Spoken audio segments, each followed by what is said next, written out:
때마다 시마다 하나님께서 선별해 주셔서 그 선별된 사람들을 사용하셔서 하나님의 귀한 사역을 드러내셨습니다.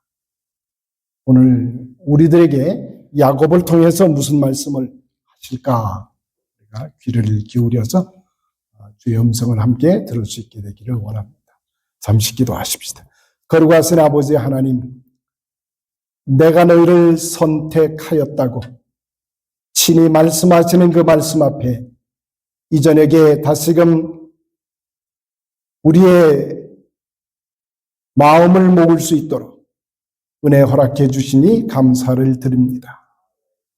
말하는 자와 듣는 자가 하나 되게 하시고 하나님의 영 성령이 이 자리에 오셔서 우리를 감동 감화시켜 주옵소서.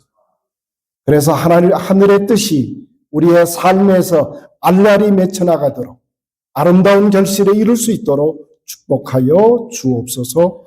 예수님의 이름으로 기도드리옵나이다. 아멘. 우리가 아는 대로 야곱이라는 인물은 아주 특별한 인물입니다. 야곱이라는 이름 속에 움켜쥐는 자 또는 속임수를 쓸 줄 아는 자, 그가 야곱의 인생길이었습니다. 그런데 하나님께서 그 야곱을 택하시고 비록 외삼촌 라만의 집으로 피신할 수밖에 없던 정황 속에서도 하나님은 그를 놓치지 않으셨습니다. 야곱의 얘기를 하게 되면 제 얘기를 안 할 수가 없습니다. 왜냐하면 제가 쌍둥이로 태어났기 때문에 그렇습니다. 저희 어머님은 일찍이 처녀 때부터 감리교회에서 성장하고 자라난 분이십니다. 그래서 감리교 신앙생활을 하던 개성분이셨는데 처녀 때부터 늘 아주 심플한 신앙 속에서 성장하시고 자라나셨어요. 그 중에 하나가 첫 열매는 하나님의 것이다. 이것이 저희 어머님의 평생의 고백이었고 신앙의 전부였습니다. 그래서 자신이 가지고 있는 또는 자신과 관련된 것 중에서 첫 열매라고 생각하면 그것은 하나님의 것으로 알고 그렇게 사셨어요. 그런데 공교롭게도 제가 그 어머님의 첫 열매로 태어났습니다. 그것도 쌍둥이로. 그래서 어머님은 늘 저를 키울 때 두 마리가 같이 자라났는데 그 중에서도 첫째가 되는 저를 꼭 하나님의 것이다라고 하는 생각으로 대하셨어요. 그래서 제가 눈을 뜨면 어디에서 눈을 뜰 수밖에 없었을까요? 알아맞혀 보세요. 눈을 뜨면 우리 집이 지붕이 높아요. 늘 어머니는 새벽기도 가시면은 저를 들쳐 업고 가셨어요. 그래서 제가 눈을 뜨면 교회 새벽기도 재단에서 기도하시는 어머님의 모습을 보는 게 저의 삶의 매일매일의 첫 경험이었습니다. 그러면서 저한테 가르쳐 주신 것이 있어요. 너는 내 것이 아니야. 하나님의 것이다. 그러면서 저는 자라났습니다. 근데 그렇게 자랄 때마다 저한테 궁금한 퀘션이 열렸어요. 근데 그 퀘션이 뭐였느냐면 왜 하필이면 동생은 어머니의 것이고 어머니의 아들인데 나는 어떻게 갑자기 어떻게 하늘에서 떨어졌는지 어머니의 자식이 아니라는 거예요. 궁금하지 않겠어요? 왜 나만 어떻게 어머니의 자식이 되지 않고 그때는 하나님이 누군지 몰랐으니까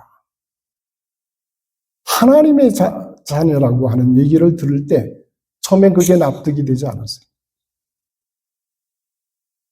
그러나 시간이 지나면서 그리고 또 늘 교회 안에서 자라니까 교회 학교가 내 학교였어요. 그리고 교회 학교에 가면 늘상 듣는 이야기가 있어요. 야곱과 에서의 이야기를 빼놓지가 않아요. 그러니까 야곱과 에서의 얘기만 나오면 누구 얘기예요? 제 얘기예요. 다른 사람의 얘기가 아니라 나의 얘기를 우리 반사 선생님들이 하고 계세요. 근데 그때마다 늘 포인트는 어디로 가요? 동생 야곱으로 가요. 형 에서에게 간 적이 한 번도 없어요. 그래서 어머니한테 갖는 불만이 또 누구한테 가요? 반사 선생님한테 가요. 그래서 반사 선생님들 만나기가 편치 않았어요. 왜? 동생 야곱만 칭찬해주고 들춰주고 높여주는 그런 것이 어린 제 마음속에는 늘 불만이었어요. 그래서 어머님의 기도 속에 하나님의 것이 오니 하나님께서 길 열어주시고 하나님의 종으로 사용해 주십시오라는 기도를 늘 저는 듣게 되었고 그 기도 속에 자라면서도 불만이 가득했죠. 그리고 속으로는 이렇게 생각했어요. 절대 나는 하나님의 종이 되지 않으리라 라고 하는 게 제 마음속에 하나하나 자라나기 시작했어요. 어디 두고 보자 그러는 거죠. 그래서 어머님의 기도는 하나님의 종으로 이미 시작되었다라고 하는 것이 어머님의 간증이었고 기도였고 소원이었고 바람이었는데 저는 그렇지 못했어요. 그리고 제 속으로 어릴 때부터 어떻게 하면 어머니의 기도가 이루어지지 않는 쪽으로 내 인생이 걸어가질 수 있을까? 그거를 겨냥하고 노력했습니다. 근데 아시는 대로 쌍생아들은 자라면서 굉장히 약합니다.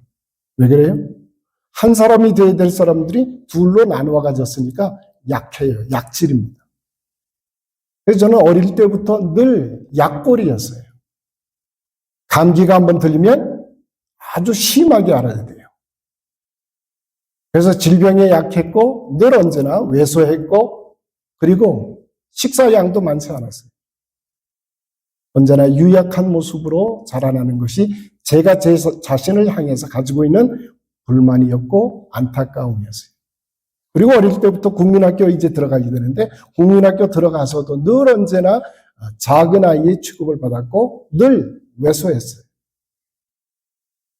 그리고 위장병을 늘 가지고 있었습니다. 장과 위가 약했어요. 그러다 보니까 위궤양이 생기게 되는데 어린 시절부터 위궤양을 달고 살았어요. 어느 정도 심했느냐면 위궤양이 막 심해지면 이 위산 과다 현상이 일어나게 되는데 산이 어디까지 올라와요? 이 목까지 올라옵니다. 근데 그게 어느 정도 지났지만 국민학교 땐 거를 기억하는데 국민학교 때 산이 올라와서 어디까지 오냐면 뇌를 쳐요. 심하게 되면. 그래서 위산과다 위궤양의 증세를 너무 앓게 돼서 길에서 졸도했던 적도 있습니다.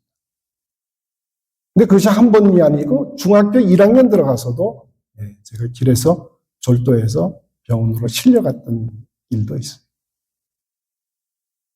그러니까 몸이 그렇게 약하고 우리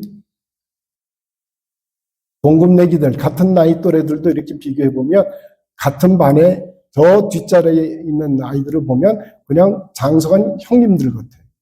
저는 늘 왜소하고 작고 그 대신 두 마리가 있으니까 뭐 다른 사람들 지는 일은 없었어요. 왜? 둘이 덤비면 되니까.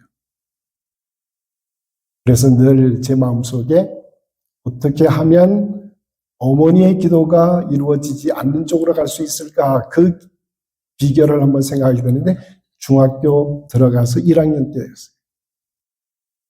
그랬더니 처음 만난 선생님 중에 체육을 가르치는 선생님이 계셨어요. 근데 그 선생님이 저를 보시더니 너는 체육을 통해서 좀 성장할 수 있었으면 좋겠다 하고 체조를 가르쳐 주시기 시작했어요. 그래서 저는 중학교 1학년 때부터 기계체조라고 하는 운동을 배우기 시작을 했습니다. 그리고 열심히, 왜냐하면 몸이 약한 사람이기 때문에 제 몸을 어떻게 하면 건강하게 만들 수 있을까? 어떻게 하면 다른 동급 아이들하고 비슷한 그런 삶을 살아갈 수 있을까라고 하는 게 제 열망이었기 때문에 그렇습니다. 그래서 열심히 운동을 했죠. 그러면서 속으로 뭐 했어요? 내가 운동으로 어머니의 기도에 상반된 길을 가야 되겠다. 그래서 저는 운동선수가 되는 게 꿈이었어요. 왜? 적어도 그러면 목사는 안 될 테니까. 목사 되는 길에서 도망갈 수 있는 유일한 길은 내가 운동 특기자가 되는 거예요. 그래서 중학교 3학년 그리고 고등학교 들어가서 고등학교 3학년까지 되는데도 열심히 운동을 해서 기계체조, 그때 제가 YMCA 대표 선수가 됐었으니까 학교 대표도 나가고 YMCA 대표도 나가고 그러니까 전국체전에도 나갈 수 있었어요. 이제 그렇게 운동을 하면서 제 야심은 이제는 정말 어머니의 기도보다는 내가 원하는 길을 걸어갈 수 있겠다. 그리고 이제 나는 누구하고 만나도 그렇게 지는 삶이 아니라 이제 나도 버텨낼 수 있는 그런 삶을 살아갈 수 있겠다라고 하는 야심찬 계획을 가지고 이제 대학 진학의 길을 가게 됩니다. 근데 그 당시 제가 이제 고등학교 졸업하고 그 당시에는 전국체전에서 레코드가 있으면 그러면 서울대학교 사범대학 체육학과에 특기자로 갈 수 있는 길이 열렸어요. 그래서 제가 입학 원서를 내고 그렇게 하니까 제 레코드를 보고 체육학과에 합격되어지는 그런 시간을 준비할 수 있었어요. 그런데 또 하나 놀랍게도 그 당시에는 특기자 선발도 있었지만 또 반대로 학교에 기여하는 기여금을 낸 학생들은 또 우선적으로 받아주는 일이 있었어요. 더군다나 체육학과는 그랬습니다. 그래서 제가 서울대학 체육학과에 입학되어지는 거로 알고 있었는데 입학식 바로 일주일 전에 제가 떨어진 사실을 알았어요. 제 대신 다른 학생이 들어온 거예요. 얼마나 제가 실망을 했는지. 근데 좋아하시는 분이 있었어요. 누굴까요? 어머니가 얼마나 좋아하는지 모릅니다. 이미 어머니는 그때 목사님을 통해서 제 추천서를 받아놓고 계셨어요. 왜? 어디 가라고? 신학교 가라고. 목사님의 추천서를 준비해놓고 이제 신학의 길을 걸어갈 수 있는 준비가 됐다고 생각하시고. 근데 그런 어머니를 또 이렇게 뭐 한가한다는 게 또 가당치가 않아서, 그러나 어머니에게 제가 이런 제안을 했어요. 목사가 되지 아니하는 신학 공부를 하겠습니다. 알아보니까 연세대학교 신학과가 있는데 거기에는 굳이 가서 목사가 안 돼도 되겠더라고요. 그래서 어머니한테 얘기를 했죠. 신학을 하겠습니다. 어머니 가르쳐 주신 대로 신학을 하는데 그러나 연대에 가서 공부하겠습니다. 그렇게 해서 연대 신학과에 입학을 하게 됐습니다. 도망갈 수 있는 유일한 방법이라고 제 딴에는 생각을 했습니다. 근데 들어가 놓고 보니까 이게 제 마음대로 되는 게 아니더라고요. 그래서 결국은 하나님께서 우리들의 인생길을 걷게 하신다는 사실을 뒤늦게서야 알아차리게 됩니다. 신학과를 다 졸업할 무렵에 제 궁금증이 이제 풀려가기 시작을 했어요. 왜 하나님이 야곱을 택하셨을까? 형 에서를 놔두고. 여러분 어떻게 생각하세요? 하나님이 야곱을 선택한 이유는 무엇일까? 오늘 이 저녁에 우리 같이 배울 수 있게 되기 원합니다. 야곱이 하나님 보시기에 정말 완전했을까? 야곱의 성품이 또는 야곱의 믿음이 또는 야곱의 행위가 정말 잘 준비된 인물이었을까? 성경은 우리에게 그렇게 가르치지 않아요. 여러분이 잘 아시는 대로 야곱은 속이는 자였어요. 아버지도 속였고 형도 속였고 그리고 자기의 갈 길을 야심차게 걸어가는 그런 주인공이었습니다. 그런데 에서와 야곱의 차이가 하나 있어요. 무엇일까요?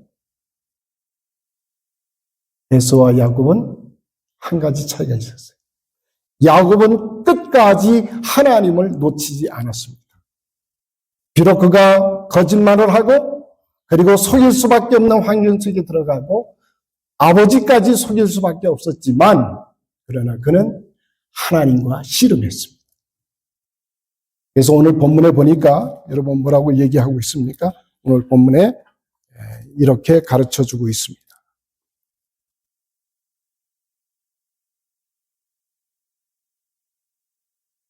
내가 내 형 에서의 낯을 피하여 도망하던 때에 내게 나타났던 하나님께 거기서 제단을 쌓으라. 그는 도망가는 신사가 되었습니다. 그는 안전한 삶을 살아보려고 발버둥을 쳤습니다.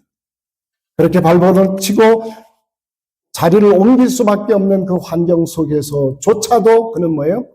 하나님 앞에 섰습니다. 여러분이 잘 아시는 대로 야곱의 가장 결정적인 모습은 그는 하나님과 씨름한 사람이었습니다. 하나님을 붙들었어요. 도망가는 삶의 환경 속에서도 척박한 환경 속에서도 그는 하나님을 놓치지 않았습니다. 그래서 형 에서의 낯을 피하여 도망가는 그 과정 속에서도 이제 뭐예요? 자기가 돌베개에 쥐고 어떤 그 돌을 들어서 기둥 삼아 하나님 앞에 제단을 쌓는 그런 야곱의 본 모습을 드러내어 준 것입니다. 하나님께서는 때때로 우리가 실패하는 자일 수도 있습니다. 다른 사람으로 볼 때 성품이 그렇게 올곧지 못할 수도 있습니다. 도덕적이지 않을 수도 있습니다. 우리가 대단히 부족한 사람일 수도 있습니다. 그럼에도 불구하고 하나님은 네가 얼마나 완전했느냐를 묻지 않습니다. 우리가 때때로는 부족하고 실패했을지라도 하나님 앞에 나오고 하나님을 붙들고 그리고 하나님 면전에 서기만 한다면 하나님은 그 태도를 보신다는 사실입니다. 저는 아주 늦게서야 그 사실을 알았어요. 혈육이 내가 태어날 때 형으로 태어나느냐 아우로 태어나느냐가 중요한 게 아닙니다. 혈통이 아니라는 겁니다. 내 가진 마음의 태도가 하나님 보시기에 합당한 태도를 가진 야곱은 그는 어디에 있든지 어떠한 환경에 있든지 간에 그는 하나님 면전 앞에 서기를 원했다라고 하는 사실입니다. 특별히 오늘 본문을 통해서 우리가 얻을 수 있는 것 하나가 있다면 그것은 이제 세겜 땅에 형 에서의 낯을 피하여 이제 도망을 하고 있는 와중이라고 하는 사실입니다.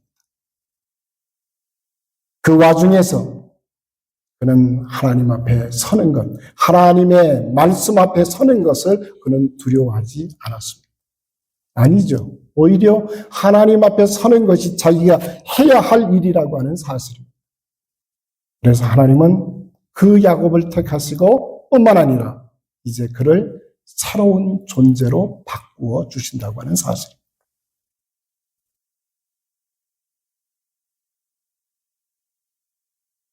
저는 한 예화를 여러분과 좀 나누고 싶습니다. 수도사와 제자가 이제 함께 한 가난한 농가에 들려서 하룻밤을 지내게 됩니다. 그 농가에는 아무것도 없었어요. 그저 수도사와 제자가 농가에 왔다고 하는 그것 자체가 너무 고맙고 감사해서 그 가난한 농가에서는 오직 하나밖에 없었던 젖소에서 젖을 짜서 이제 그 손님들을 대접하는 것이 유일한 대접의 모습이었습니다. 그래서 간신히 젖을 짜고 준비를 해서 이제 손님인 수도사에게 그리고 제자에게 대접을 할 수밖에 없었습니다. 이를 본 제자는 너무 애처로웠어요.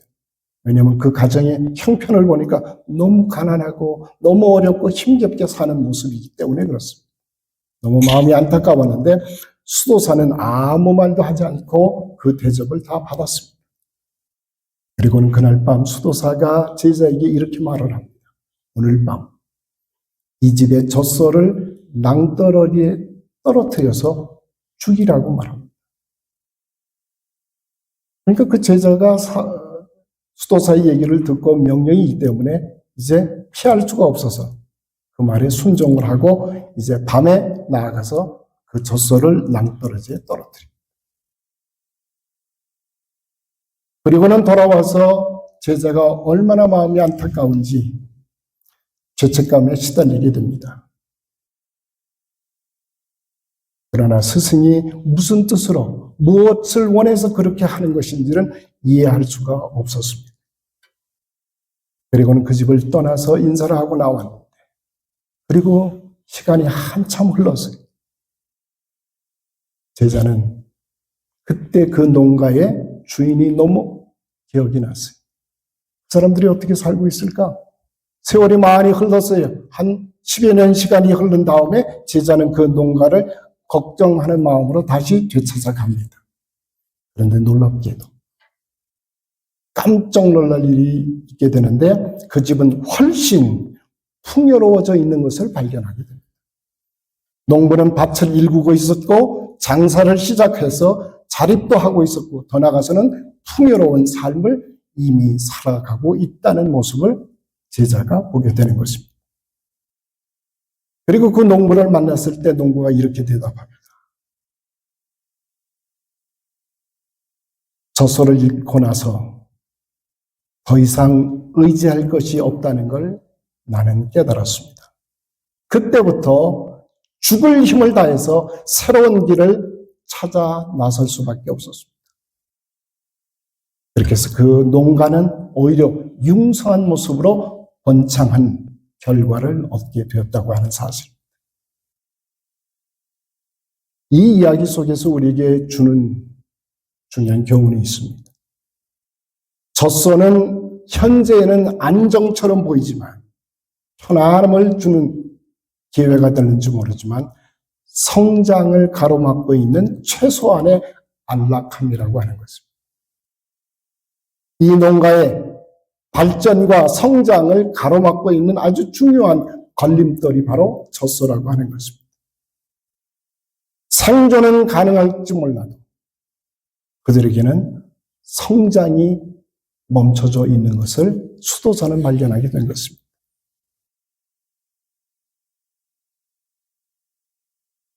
인간은 자신이 의지하고 있는 그것으로부터 이제 새로운 단계로 나아가려고 하면 그 의지처로부터 이제 자기가 이격되어야 된다고 하는 사실. 저는 오늘 이 저녁에 혹시 우리가 의존하고 있는 게 뭘까? 이것이면 됐다라고 생각하는 것이 뭘까? 그 농가의 젖소처럼 말입니다. 당신을 간신히 살게 하는 성장을 가로막고 있는 주 원인이 만약 그것이라면 그것은 당신의 젖소가 될 수 있다고 하는 이야기입니다. 하나님께서는 우리에게 야곱이 가지고 있던 실패와 야곱이 가지고 있던 약점을 다 알고 계셨습니다. 그러나 그 약점과 그 실패의 모습도 하나님께서는 야곱의 변화를 일으키는 시발점으로 만들어 가시는 것입니다. 자, 오늘 혹시 우리를 안 좋게 하는 일이 있다면, 우리를 안정되었다고 생각하는 안주하는 포인트가 있다면 이제 우리는 그것을 뛰어넘을 준비를 해야 된다고 하는 것입니다. 저는 특별히 우리가 믿음 생활하면서 이제는 우리가 한 계단을 더 뛰어넘어가도록 하나님께서는 이제 야곱을 이스라엘로 바꾸어내기 위해서 하나님은 새로운 시도를 하고 있다고 하는 것입니다. 이스라엘이라고 하는 새로운 모습을 야곱에게 하나님은 준비시켜 주고 계십니다. 오늘 2절에 보니까 이렇게 말씀하고 있습니다. 다시 너는 자기 집안과 자기와 함께한 모든 자에게 이르되 너희 중에 있는 이방 신상을 버리고 자신을 정결케 하고 너희들의 의복을 바꾸어 입으라고 하나님은 명령하고 계십니다. 야곱은 이제 자기의 가정에 있는 식구들에게 이제 요구합니다. 이제껏 가지고 있는 것들, 그리고 자기의 마음들을 쏟고 있던 것들, 보장되었던 것들을 이제는 다 떨구어 내라고 하는 것입니다. 어떻게 보면 하나님께서 야곱을 이스라엘로 바꾸어 가기 위해서 하나의 과정을 치루어가고 있는 것입니다. 오늘 우리에게 제일 큰 슬픔이 하나 있습니다. 그것은 우리가 하나님께 예배를 드린다라고 하는 것을 우리가 주장하고 있는 것입니다. 우리는 하나님을 예배하는 사람들이야. 이제 우리는 그리스도 안에 있는 사람들로 이제 하나님께서 인정해 주시는 그런 인정받는 크리스천이라고 생각을 하는 것입니다. 우리는 다시 들어야 합니다. 이사야서 1장 10절에 보면 내 마당만을 밟을 뿐이라고 지적해 주시는 하나님의 음성을 들어야 됩니다. 내 마당만 밟을 뿐만 아니라 너희 손에 피가 가득하다. 선행을 배우며 정의를 베풀라. 고아를 위하여 신원하며 과부를 위하여 변호하라고 명령하고 계십니다. 삶이 뒷받침되지 않는 예배, 우리들의 삶의 내용이 하나님을 기쁘시게 하는 것이 이루어지지 않는 우리들의 기도는, 우리들의 찬양은 사실은 하나님께서 섭섭하게 여기시는 것이라는 것입니다. 세상에 문제가 많이 있습니다. 세상에 하나님의 영광을 가립니다. 그런데 더 중요한 것이, 더 본질적인 것이 있습니다. 그것은 교회가 문제가 있다는 것입니다. 우리가 가지고 있는 그리스도인다운 우리들의 모습 속에 문제가 있기 때문에 세상에 문제가 있는 것입니다. 주님이 가르쳐 주신 기도를 우리는 하지 않으면서 나의 기도를 드립니다. 주님은 우리에게 분명히 말씀하십니다. 내가 가르쳐 주는 기도를 드리라고. 주님이 우리에게 명령하신 주님의 기도를 우리가 드리면서 더 이상 우리가 간구하고 애쓰고 요청하는 기도에서 이제는 떠나서 주님이 명령하셨던 기도를 우리가 드릴 수 있을 때 비로소 하나님께서는 우리 가운데서 영광을 거두어 주신다라고 하는 것입니다. 어느덧 저는 목회 과정을 이렇게 지나오면서 우리가 드리는 기도가, 우리가 드리는 찬양이, 우리가 드리는 예배가 어느덧 우리들의 욕심을 쌓아가는 통로가 되어버리고 있다고 하는 사실을 경험할 때 얼마나 두렵고 떨리는지 모릅니다. 우리가 드리는 기도가 하나님이 원하시는 기도가 아니라 우리가 원하는 우리의 욕심을 채우는 기도가 되어버렸다고 하는 사실. 그래서 야곱을 통해서 이제 다시금 베델로 올라가자고 말씀하고 있는 것입니다. 베델은 야곱이 하나님을 만난 장소입니다. 하나님을 예배하는 것이 무엇인지를 가르쳐 주신 것입니다. 28장에 보니까 베델이라는 것이 야곱에게 무슨 의미를 가지는가 이렇게 말합니다. 28장 18절에 보니까 이렇게 말씀합니다. 야곱이 아침에 일찍 일어나 베개로 삼았던 돌을 가져다가 기둥으로 세우고 그 위에 기름을 붓고 그곳 이름을 베델이라 하였더라. 이 성의 옛 이름을 루스더라. 야곱이 서원하여 이르되 하나님이 나와 함께 계셔서 내가 가는 길에서 나를 지키시고 먹을 떡과 입을 옷을 주시어 내가 평안히 아버지 집으로 돌아가게 하시오며 여호와께서 나의 하나님이 될 것이요 내가 기둥으로 세운 이 돌이 하나님의 집이 될 것이요 하나님께서 내게 주신 모든 것에서 10분의 1을 내가 반드시 하나님께 드리겠나이다. 하나님께 서원했던 자입니다.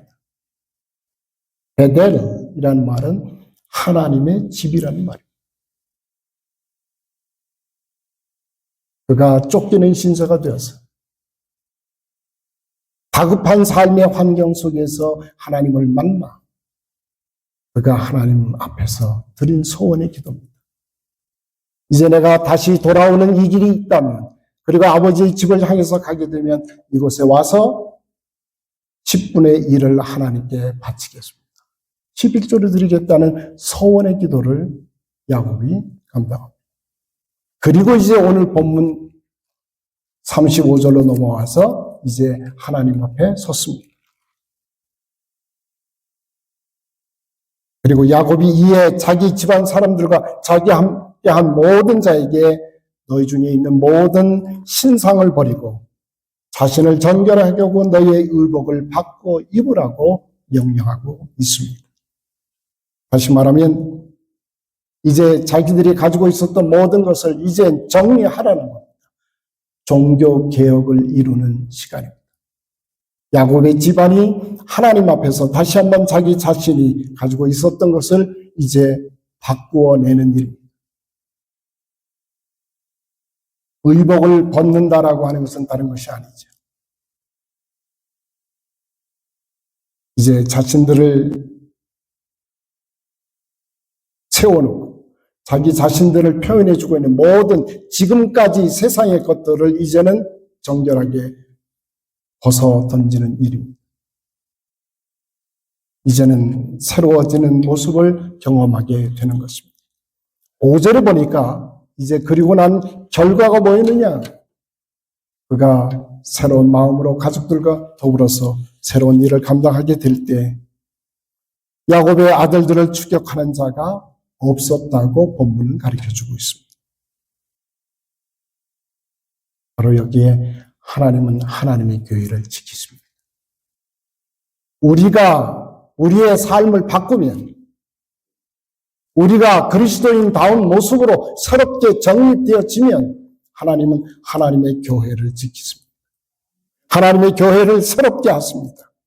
하나님의 교회는 그렇기 때문에 시큐리티가 필요치가 않습니다. 왜요? 시큐리티는 누가 보장합니까? 하나님이 시큐리티가 되시기 때문입니다. 오히려 세상은 하나님의 교회를 바라다 봅니다. 하나님의 교회가 정말 하나님의 뜻다운 모습으로 자리매김을 하게 될 때 신명기 3장 6절은 우리에게 이렇게 가르칩니다. 그래서 너희는 강하고 담대하라. 내 하나님이 너와 함께 하시리라. 우리의 시큐리티는 우리 자신에게서 나오지 않습니다. 하나님에게서 오는 것이기 때문입니다. 그래서 성경 여러 차례 얘기합니다. 너는 두려워하지 말라. 내가 세상을 이겼노라. 왜 우리가 그리스도인들이 세상을 두려워하지 않습니까? 왜 우리가 세상을 무서워하지 않습니까? 우리는 하나님 말씀해 주신 내가 세상을 이겼다고 십자가 위에서 말씀하시는 주님을 바라보기 때문입니다. 그러므로 우리 크리스천들은 세상 사람들에게서 왕따 당하는 것을 두려워하지 않습니다. 세상이 우리를 왕따시킨다 할지라도 우리는 오히려 왕따됨을 자처할 줄 아는 능력이 우리 안에 있기 때문입니다. 오히려 우리는 그럼에도 불구하고 야곱이 베델로 올라가서 하나님을 예배하는 자로 다시금 자기 자신을 정립해 나갈 때 하나님께서는 주셨던 약속을 새롭게 재확인해 주십니다.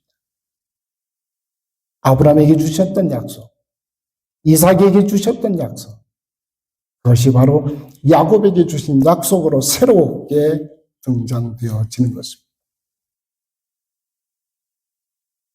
그 약속이 바로 우리 연보드림교회에 주시는 하나님의 축복이 되기를 간절히 원합니다. 하나님은 우리를 야곱을 바꾸어 이스라엘이 되게 하신 것처럼 끝내 우리를 이스라엘로 세워주시기를 원하고 계십니다. 저는 26년을 새롭게 하면서 26년은 무슨 해가 될까? 우리를 이스라엘로 바꾸어 가시는 하나님의 해가 될 줄로 믿습니다. 야곱이 더 이상 야곱이 아니라 이스라엘로 바꾸시겠다고 하는 집요한 하나님의 선택이 그리고 하나님의 계획이 우리 안에 있기 때문입니다. 하나님은 우리를 이스라엘로 바꾸어서 물을 지나게 하시고 불을 지나 죽지 아니하고 영원히 살아가는 하나님의 사람들로 만들기 위해서 이스라엘로 만들어 가시는 것입니다. 비록 환도뼈가 부러지는 한이 있어도 상처를 안고 하나님께 매달렸던 야곱의 그 모습이 우리 연보드림교회의 진짜 모습이 되기를 간절히 원합니다. 더더욱 우리는 하나님을 찾으십시다. 하나님께 나아가십시다. 26년은 그러면서 우리 드림교회가 더 하나님 앞에 나아가서 대대에 이르는 축복을 함께 나눌 수 있게 되기를 원합니다. 하나님은 우리들의 성품이 옳고 봐서 우리들이 실력이 있어서 또는 우리들의 행실이 깨끗해서 저와 여러분을 선택한 것이 아닙니다. 하나님은 우리를 새롭게 바꾸어 주실 하나님의 플랜을 가지고 있으시기 때문에 비록 우리가 연약해도 실패했어도 이전 것은 지나갔으니 보라 새 것이 되었다 말씀하시는 하나님의 음성. 25년은 우리가 실패했습니다. 25년은 우리가 부족했습니다. 25년은 우리가 연약한 부분이 있었습니다. 그러나 하나님은 26년에 저와 여러분을 이스라엘로 바꾸어 내실 것입니다. 그런 꿈을 함께 꾸면서 2026년 한 해가 힘있게 출발되기를 간절히 소원합니다.